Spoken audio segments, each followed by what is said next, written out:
You don't want happiness. Here's why. Have you ever wondered why, after everything you've achieved, you still feel that dull, persistent emptiness gnawing at the edges of your soul? What if I told you that you don't actually want happiness? Not the way you think you do. We grow up chasing smiles and sunsets, imagining a day when we'll finally have enough money, enough love, enough peace to say, I'm happy now. But what if that day never comes?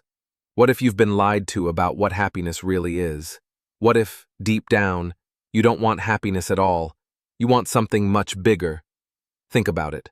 How many times have you gotten exactly what you wanted, only to feel empty again a week later? The promotion, the new relationship, the dream vacation. It all fades, doesn't it? A fleeting spark, then darkness again.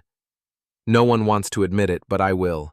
Happiness is a shallow promise sold to you by a world that profits from your endless hunger. They tell you to be happy, but what they really mean is, stay comfortable, stay numb, stay predictable. A happy customer is a repeat customer. A happy worker is an obedient worker. Happiness, as they sell it, is not freedom. It's a cage lined with soft cushions. So if you feel restless, if you feel like something's missing, you're not broken. You're awake. You're seeing the cracks in the dream they sold you.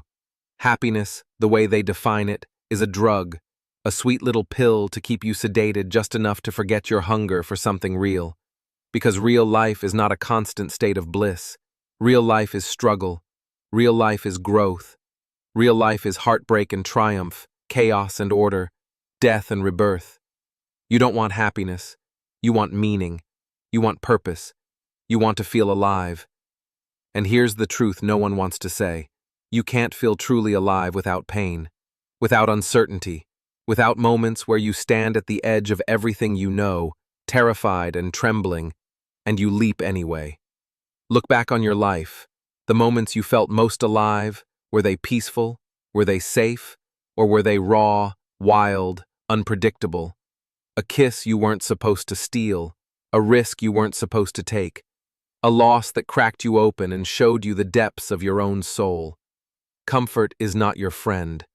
Comfort is the slow poison that kills dreams in their sleep. You weren't born to be comfortable.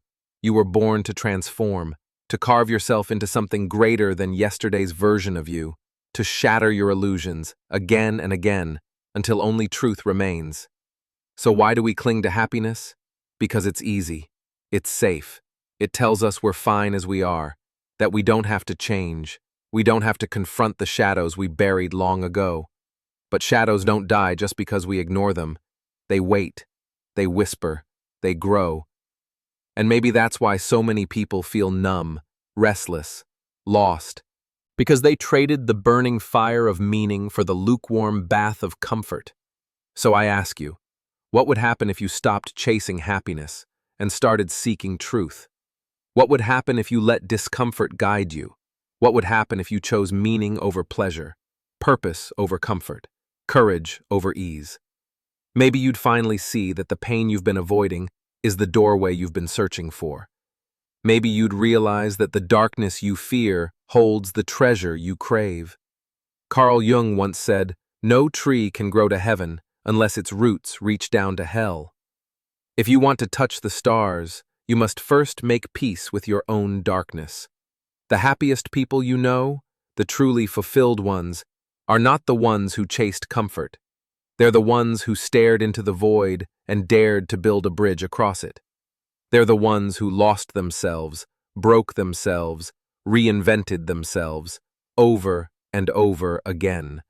Because happiness is not something you find, it's something you become when you live in alignment with what your soul demands of you. But your soul doesn't care if you're comfortable. Your soul cares if you're real. So the next time you feel sad, lost, restless, don't rush to fix it. Sit with it. Ask it what it wants to teach you. Ask it where it wants you to go. Because pain is not your enemy, it's your compass. Discomfort is not your prison, it's your invitation.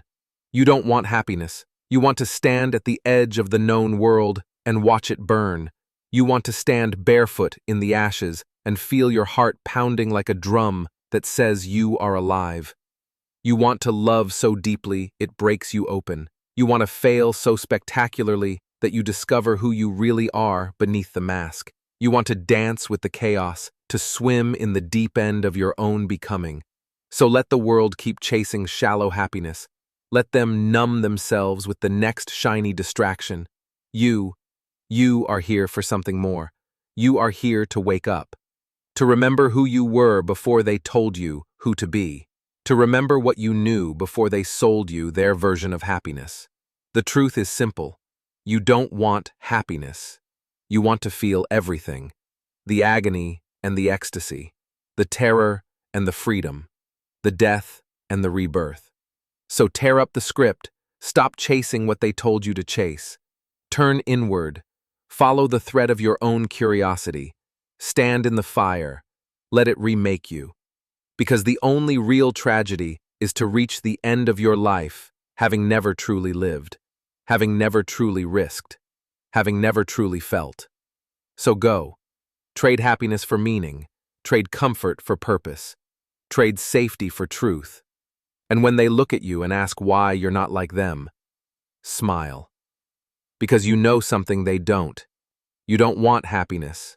You want to be free.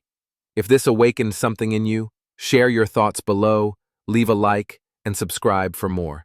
Stay awake, stay alive, stay real.